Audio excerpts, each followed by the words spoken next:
Hola, buenas tardes. Mi nombre es Evelyn Guzmán y soy estudiante de la carrera de Diseño Industrial.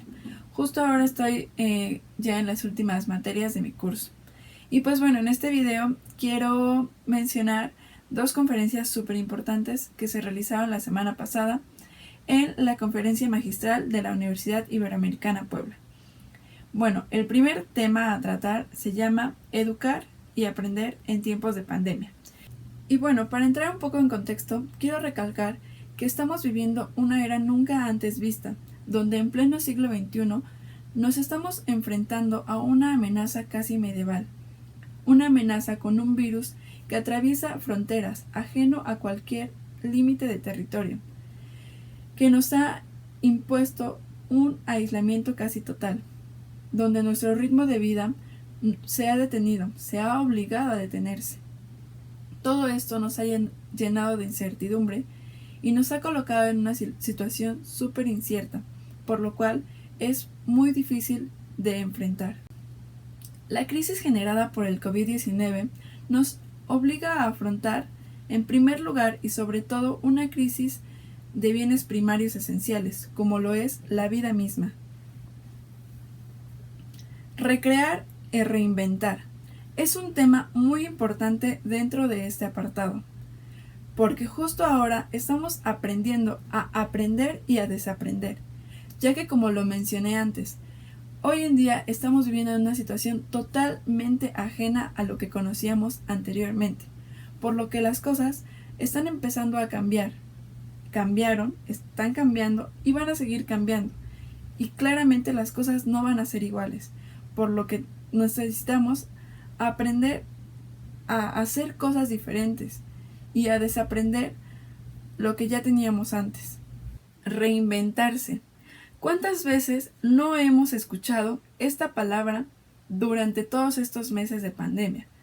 Pues la verdad, yo creo que es la más popular dentro de esta cuarentena. Es común escucharla en medios y también es común escucharla en temas centrales, en charlas o talleres transmitidos por medio de redes sociales. Esta palabra ha ganado tanta visibilidad que mucha gente ya la considera como una expresión única dentro del aislamiento. Reinventarse requiere de movimiento y cambios que faciliten la transformación. Justo lo que estamos viviendo ahora. Reinventarnos. Nosotros como personas necesitamos reinventarnos. Justo lo que necesitamos en esta era. Cualquier persona que busque reinventarse necesita enfocarse en sí mismo y ver honestamente qué cambios podría hacer para mejorar él y para mejorar tanto en la sociedad. Y bueno, para hilar un poco lo que es reinventarse con la educación, quiero hablar que la educación es un punto sumamente importante dentro de esta era, ya que nunca antes se había interrumpido como se ha interrumpido ahora. Bueno, tal vez en el pasado se interrumpió durante las guerras, pero pensándolo bien, nunca antes se había interrumpido mundialmente. La pandemia ha provocado una crisis en todos los ámbitos, pero en la educación se ha dado el cierre de más de 190 países de actividades presenciales. Esto para no propagar el virus y mitigar su impacto. Por tal motivo, yo siento que uno de los grandes retos que se están viviendo en este apartado es tanto para los profesores como para los alumnos. Para los profesores, a generar nuevas formas de enseñar, nuevas formas de metodológicas, nuevas formas de comunicarse con el alumno, y para el alumno claramente generar nuevas formas de estudio, ya que no es lo mismo tomar clases en una aula que estar en tu cuarto, en tu casa, frente al computador todo el tiempo. La verdad es que en lo personal es más complicado. Y bueno, otro punto importante dentro de este tema es el acceso al Internet. No todo el mundo tiene acceso a Internet, de hecho es un privilegio dentro de la clase media. Pero imaginemos, tú como persona, clase media, tienes Internet, pero tienes 3 hijos. No muchas personas tienen el privilegio de tener 3 dispositivos para cada hijo, O por ejemplo, de tener un internet, un plan muy bueno para que el internet le llegue a todos tus hijos muy bien y que puedan aprovechar las clases sin problemas. Eso es algo que estamos viviendo hoy en día. Yo como estudiante, como universitaria, muchas veces no tengo la posibilidad de tener un internet al 100. Entonces muchas veces la clase la escuchas a medias o simplemente no te puedes conectar. Imaginemos eso en la clase baja. No tienen internet, no tienen acceso, no tienen dispositivos. Por más que el gobierno esté intentando crear nuevas formas para que el alumno, el niño aprenda, no es posible, porque la gente no tiene esa posibilidad de poder ir a un lugar donde haya internet gratis para que te conectes, o de tener un dispositivo, o de tener una televisión para ver la materia de matemáticas. Esto es algo que estamos viviendo y es una crisis que a la larga se van a ver las consecuencias, que va a generar un problema mayor.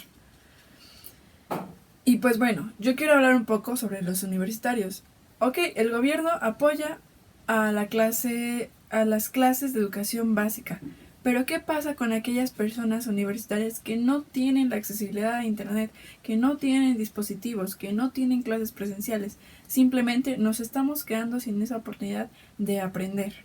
Otro punto muy importante dentro de este tema, educar y aprender en tiempos de pandemia, es el colapso.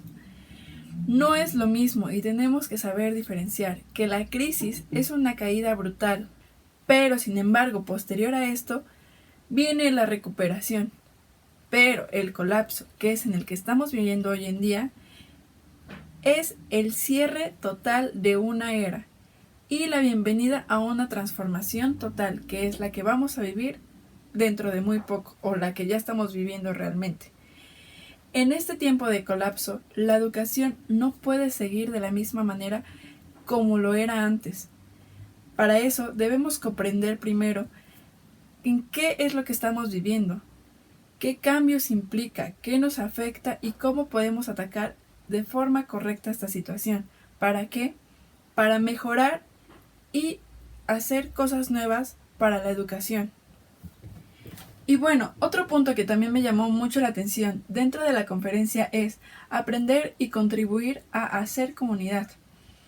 Y bueno, en una situación de colapso como la que ya estamos viviendo, la salida individual es imposible, no sirve de nada. De hecho, el colapso se ha dado gracias al individualismo, porque si bien vemos, empezó por una persona, se empezó a propagar. ¿Por qué? Porque las personas solo pensaban en ellas.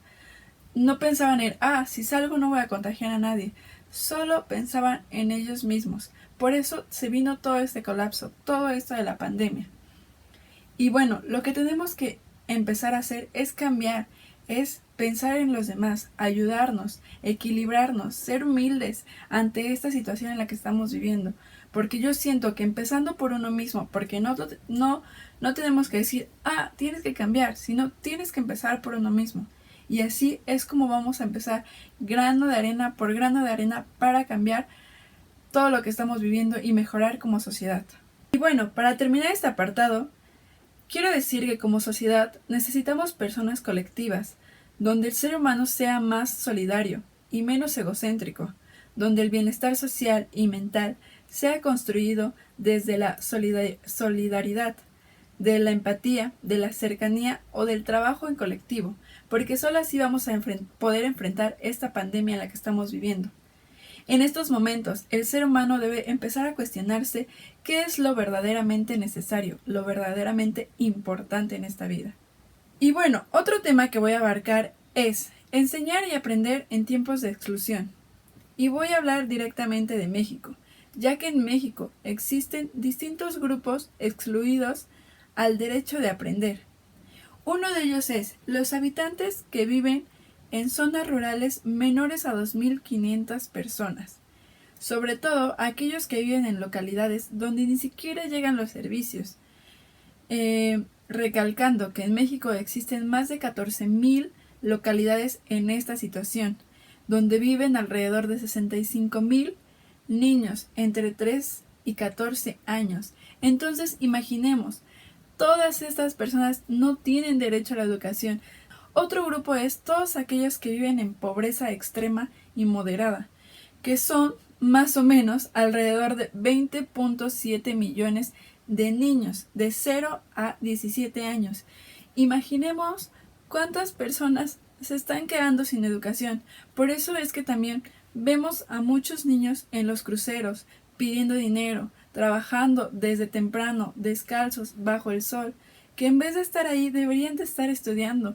El gobierno debería preocuparse por esos niños que no tienen la oportunidad de superarse, no tienen la oportunidad de aprender, de ir a una escuela, de relacionarse con distintas personas. Simplemente tienen que trabajar, nada más. Y, por ejemplo, estos números se han aumentado exageradamente en esos tiempos de pandemia. Entonces, no me quiero ni imaginar el número exacto en el que estamos viviendo hoy en día. También otro grupo que está incluido en la exclusión educativa en México son aquellos jornaleros agrícolas migrantes, que son alrededor de 1 millón, de los cuales 350,000 entre 3 y 17 años. Volvemos a lo mismo. Los niños de educación básica no tienen las herramientas necesarias, no tienen la oportunidad de ir a una escuela y de aprender.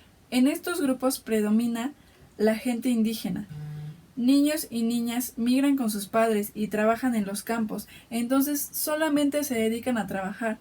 No pueden tener ciertas oportunidades, no tienen ningún tipo de oportunidades más que trabajar y hacer lo que los padres les digan, nada más. Bueno, no puedo decir que todos en esta situación no tienen la oportunidad de estudiar. Sí, algunos sí la tienen, pero tienen muchas dificultades, por ejemplo, para llegar a la escuela, para obtener los materiales, para estar realmente en clase.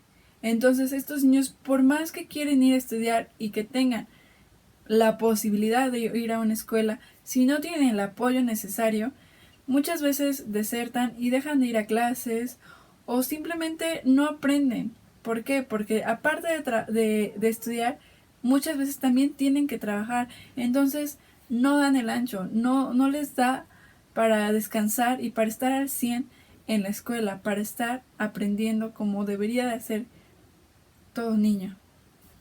Y bueno, ¿por qué se dan estas exclusiones aquí en México? Muy fácil, el gobierno siempre le va a dar más a quien más tiene y no le va a dar nada a quien menos tiene. Es más, le va a quitar a la persona que menos tiene. Entonces el pobre sigue siendo más pobre y el rico se va a hacer más rico cada vez. Gracias a esto, es que no llega la educación necesaria a los lugares donde hay niños. Lo que se necesita para realmente generar un cambio es que el gobierno se ponga a pensar y que atendiera más a los que menos tienen y más lo necesitan, porque es una población enorme, enorme. Mucha gente se está quedando sin esta educación básica. El servicio social tiene mucho que ver en este punto, ya que el servicio social lo que quiere es aportar a quien menos tiene, ayudar a quien menos tiene, gracias a lo que ha aprendido cada estudiante a lo largo de su carrera. En el servicio social, tú puedes aportar, tanto puedes aprender. Y yo creo que esto es como lo más enriquecedor de este punto de la carrera. El poder ayudar a través de todos los conocimientos que has adquirido a lo largo del curso. Todo servicio social es un hecho educativo. La interacción con los otros debe proporcionar un crecimiento tanto para ti como para el otro. Favorecer las habilidades superiores de pensamiento y de juicio moral. Proporcionar condiciones mejoradas de convivencia y fomentar un mayor bienestar, tanto para ti como para la fundación o para el lugar donde estás trabajando. Más bien, donde estás aportando. Y bueno, para finalizar quiero decir que yo como diseñadora industrial, creadora de productos, podría aportar a la educación a través de algún producto o algún sistema que ayude al usuario a poder estudiar de forma correcta en su casa, ya que todo es a través de línea, no tenemos las herramientas necesarias. Entonces, tal vez a través de un producto o a través de alguna aplicación o algún sistema que tanto tenga como funcionalidad estética como practicidad, pueda ayudar a cualquier persona a poder aprender de una forma más didáctica y creativa, como lo es el diseño de la interfaz y arreglo de los elementos visuales. De ahí también puede ser la creación de material físico como herramienta para el desarrollo de la educación desde casa y el diseño y planificación de la carga cognitiva con el propósito de desarrollar estrategias para mejorar el aprendizaje en los entornos virtuales y los sistemas multimedia donde el usuario se desarrolla. 4 retos que tiene la educación hoy en día es 1. Lograr que todos los niños y niñas adolescentes tengan acceso a medios digitales para consolidar su educación en el grado en que se encuentran. 2. Facilitar a niños y adolescentes la adquisición de equipos para poder conectarse a clases virtuales. 3. Ofrecer trabajo desde casa a personas que por esta situación fueron despedidas de sus empleos. 4. Realmente ofrecer servicios de calidad de Internet para poder conectarse, ya que hoy en día es un punto de suma importancia. Si no tenemos Internet, si no contamos con un Internet bueno, simplemente no podemos estar al 100 y asistir a las clases. 5. Ofrecer oportunidades laborales a personas con diferentes capacidades para que sean productivas y hacerlos sentir parte de una sociedad.